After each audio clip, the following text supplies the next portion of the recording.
Welcome back to the Bonsai Builders Podcast. I'm your host, Addison Galambos. We've got a little bit of a special episode this week. We're recording this on February 2nd, but it will be releasing while I am in Japan. So I am ultra excited for the 100th anniversary of the Kokufu show and going to be in Japan for that. I'm coming up here very shortly. And so I wanted to record a little bit of a pre-show, kind of talk about what I'm excited about and what my plans are. And I'm traveling with my friend Sam Tan, so wanted to include him as well. So we'll both kind of give some of our tips of what we've learned over our times in Japan, and then also kind of a little bit of our pre-game report for the exhibition. So Sam, thanks for taking time for me repotting. Hello from the past. So I was hoping, why don't you kind of give me your high level of what your itinerary is for going to the show? Yeah, well, my trip is revolving around the Kokufu. I'll be there for a day or two on part one, a day on part two, and then after the show ends, me, you, and two other friends, we're going to jump in a car and visit a few gardens outside of Tokyo.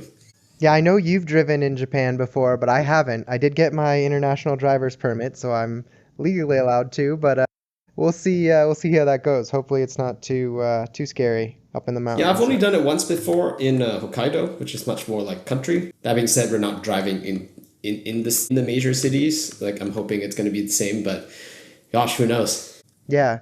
So I'll also kind of outline my itinerary a bit. I'm doing something a little bit different. Not going on a specific tour this time, but the main goal obviously is to see Kokufu and the show. I'm getting there on the 7th in Tokyo, so I'm going to try to hit up the pre-sale for Kokufu. I think the best shopping, in my experience, if you're going to do it at the show, I wouldn't say the show is the best shopping, to be honest, but the best days of the shopping around Kokufu are going to be the kind of pre-sale, and then I'll see the show on the 8th and the 9th, and then I'm actually going to go, my family's coming over, and we're going to do a little bit of a side trip, so I'm going to leave Tokyo, and then I'll come back for the second half of the show, and then obviously we're going to do our little tour around kind of some specific gardens that inspired us. So yeah, I'm really looking forward to that, and packing my bags to be able to bring back some cool pots and display items as well. So hopefully find, I've got some stuff I'm targeting, so hopefully we'll be able to find those when I'm over there. Exciting. Yeah, I wanted to maybe let's kind of give a few tips from our previous travels, about the Kokufu or just in Japan in general. I know you've got, for example, some excellent packing strategy. Would love to hear how that's worked for you, because I've seen you carrying back 4 loaded bags of pots, and I haven't heard of one breaking yet. So curious how you do that.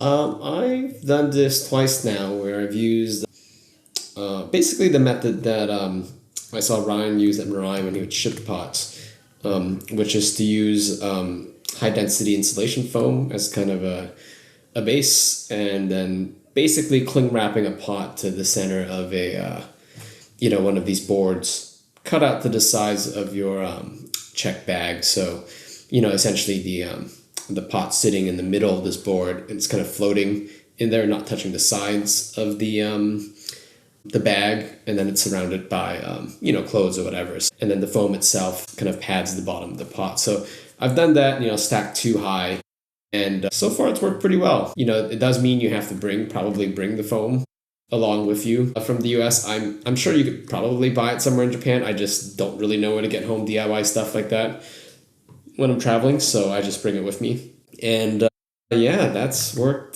pretty well.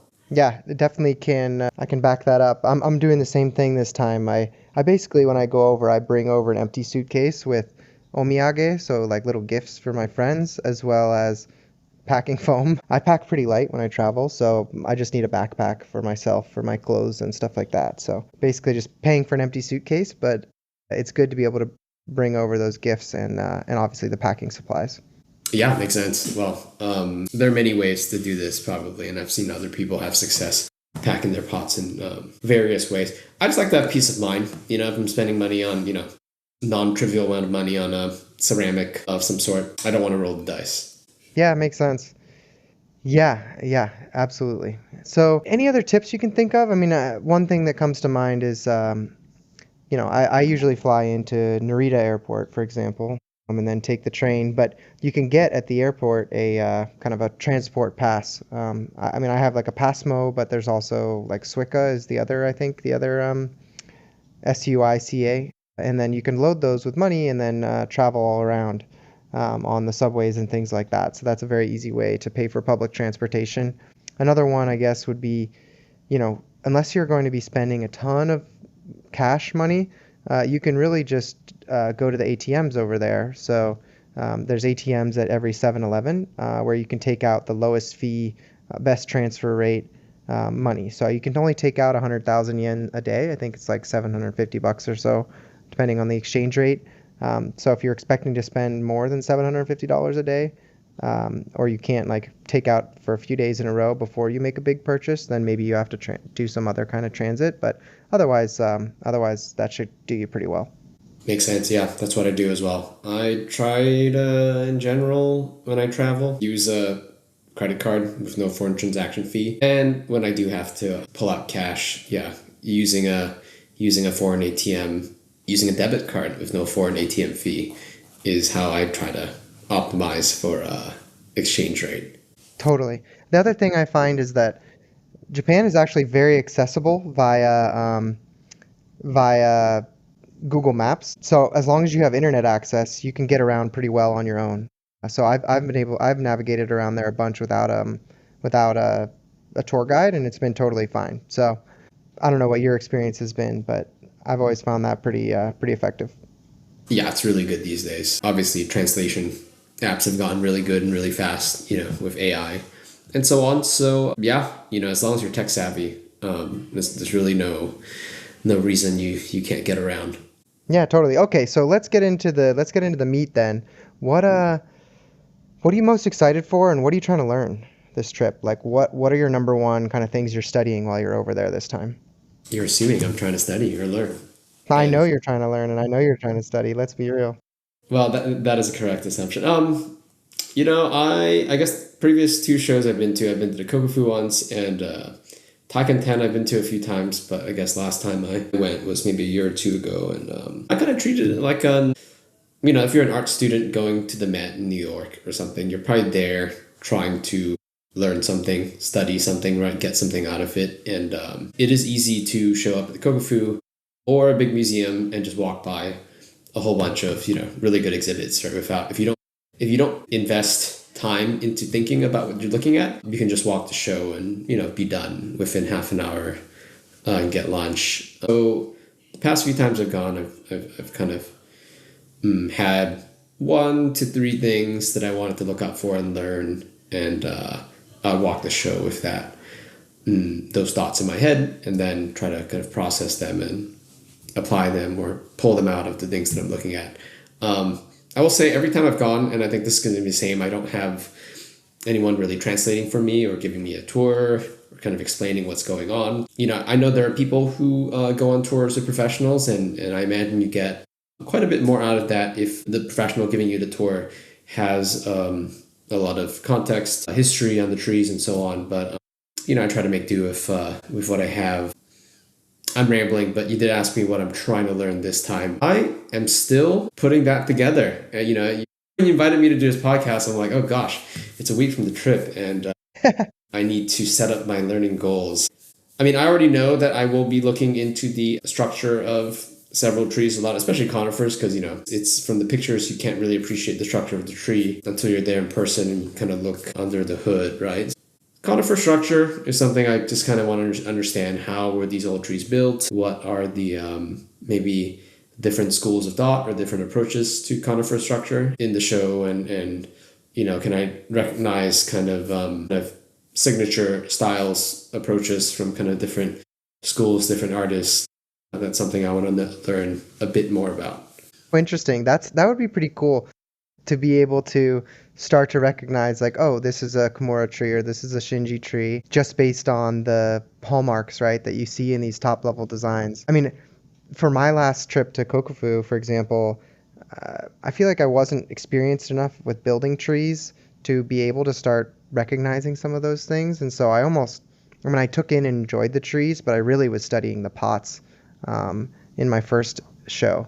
So I'm excited to kind of, I mean, I still enjoy studying the pots, but this time I want to kind of transition that a little bit. And like when I went to Kokufu-ten last year, that was the first time I felt I was able to go over to Japan and actually take something away about how the trees are created based on like study.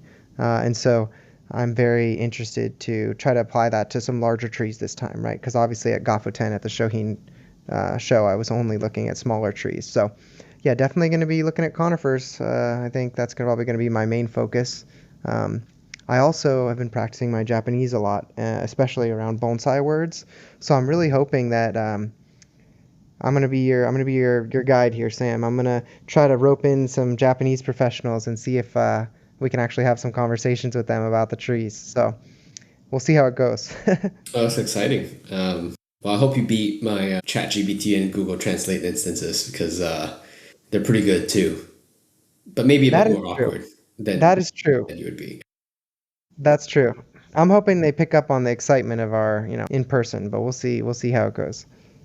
Yeah, yeah. I mean, conifers aren't the only things I'm going to be looking at. I've started working on several deciduous in my collection too, and so I have some kind of thoughts about how I want to get how I want to make those trees, and so kind of studying again, kind of the different ways, different kinds of deciduous trees have been made.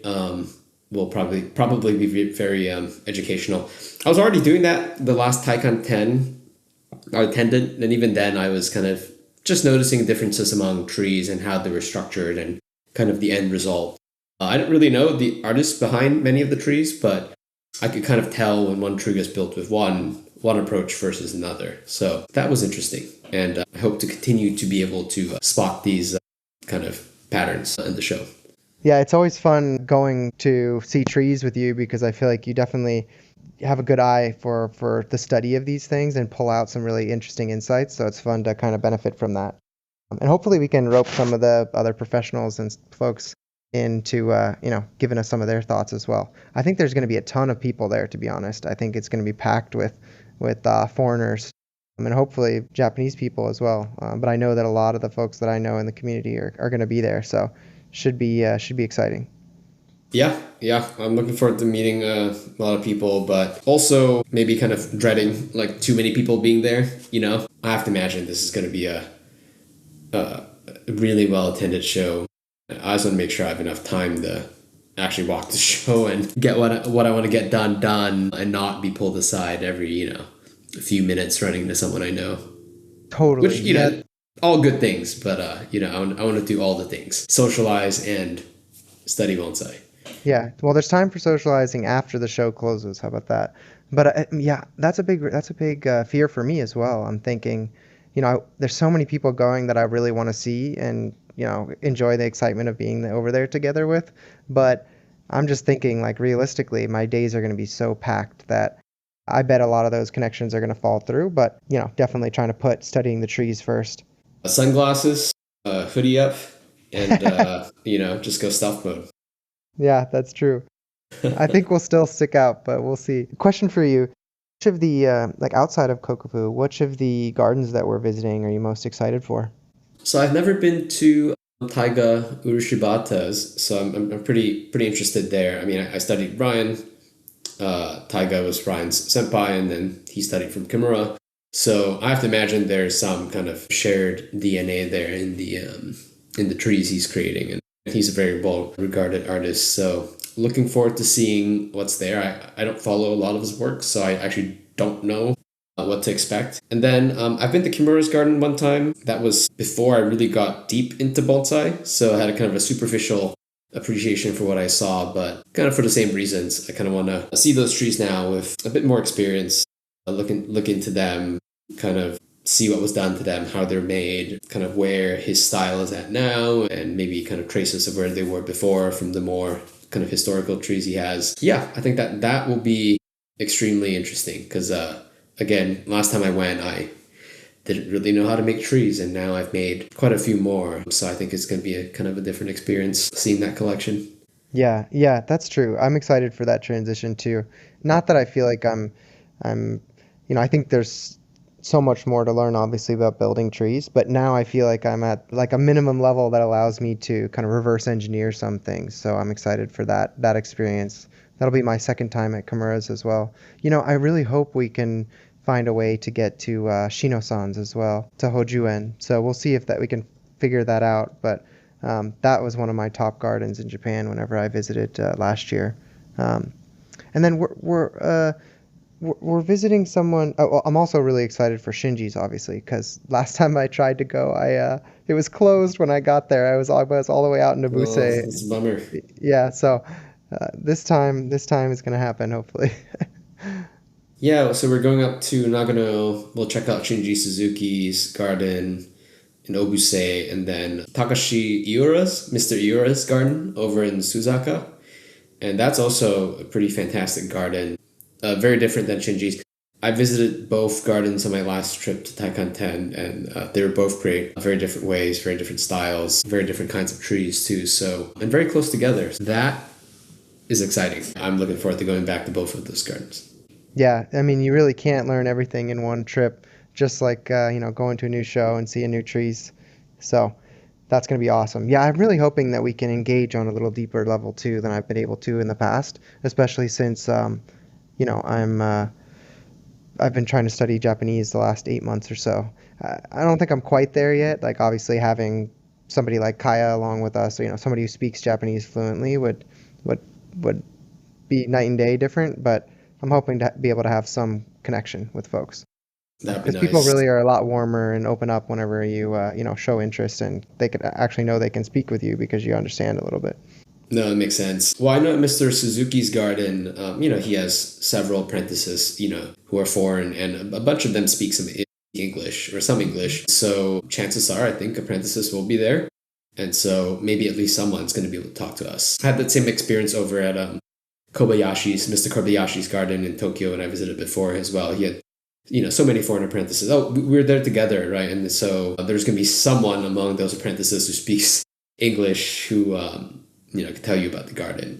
I don't Totally. think I don't think that's the case for all gardens, but yeah, a few of the gardens have folks like that, so that's really nice when that happens. Yeah.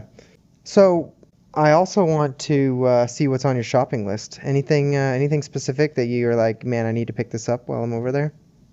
Well, we can't buy trees, which is a bummer. I mean, generally speaking, I'm looking for useful, nice ceramics in useful sizes to add to my collection. I have enough trees now that it's nice to have a few extra pots sitting around for when I want options to repot my trees into. So I have like one or two trees that I'm, maybe doing targeted shopping for. Like I want a blue canton of this size for this quince. But otherwise, gosh, the very best pots in the size range and I guess price range I'm looking at. And I say price range because there's an infinite kind of level of money you can spend on pots. Not infinite, but like much higher than I'm willing to spend if you want to buy, Yeah, you want to buy a hundred really, thousand really dollar pot old, or mint whatever. condition Yeah. antiques. I'm probably not in that market. For the amount of money I'm willing to spend, looking for pots with age, with really nice kind of glazes or clay bodies. But age is what I'm usually looking to buy because I guess, in the US, there are many exciting pots from America and European potters available, but, it's going to be a while before some of them show decades of age in patina. So I'm kind of a sucker for patina pots when I go to Japan, antique, vintage, Japanese, so on. So looking for those. And I guess if there are interesting kind of accents for sale, I would also be up for those, like figurines, especially. That there are some pretty juicy finds there if you if you go to the right antique store or professionals garden.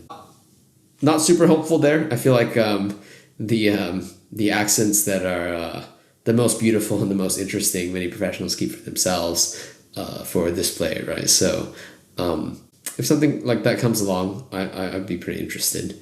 That's mainly what I'm looking for. Maybe like one or two more kind of obscure tools. If I see them at a tool vendor's place, I might want those. But that's about it. How about you?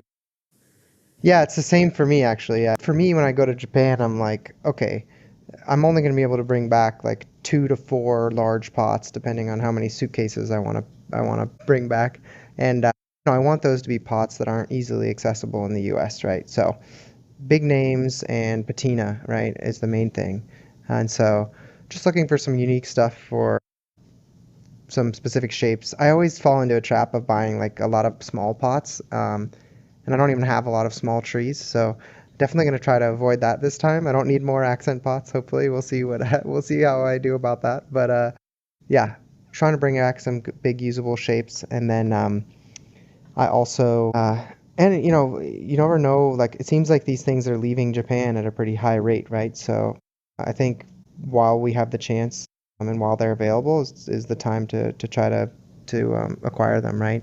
To try to collect them, and yeah, and then maybe some like patina display items, especially like I really like the kind of like bow tie jitas and stuff like that are made of the old fence board. Those are really pretty to me. And then lastly is definitely I have a few tools on my list as well. Just the stuff that maybe Jonas doesn't stock.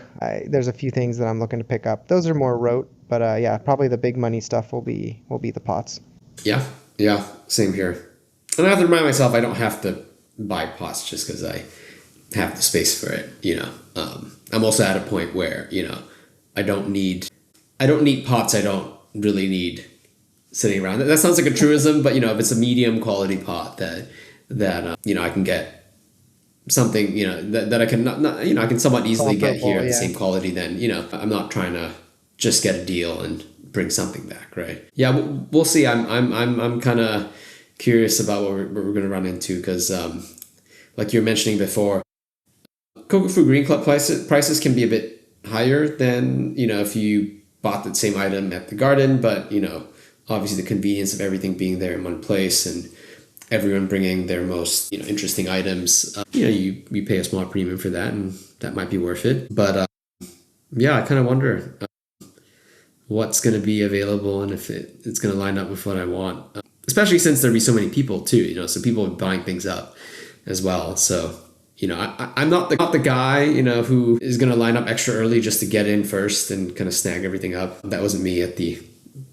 Pacific Bonsai Expo, and I don't want to buy pots that bad. So it is plausible that this trip, because I'm not trying hard enough, the good stuff gets snapped up, and oh well, I guess I just don't have to spend money. Yeah, that's true. Yeah, I'm also from my experience previously, and we'll see if this holds up. Like the prices at Green Club are probably double, maybe the retail price for a lot of these items. So the only thing that was, I think, fairly reasonable or like fairly market price was like the really top end items where it's like they don't really they command a high price, but a lot of the desirable ones do go pretty quickly. Yeah, I'm not expecting to do a ton of shopping at Green Club, though we'll see. And then, yeah, we're going to be kind of traveling around a lot, and not all the nurseries we're going to visit really sell pots. So, yeah, it might not be a great shopping trip, but we'll be on the lookout. So, we'll see what happens. I would be very surprised, Sam, if you didn't come back with all your bags full, but we'll we'll have to see how we did in our kind of post game report.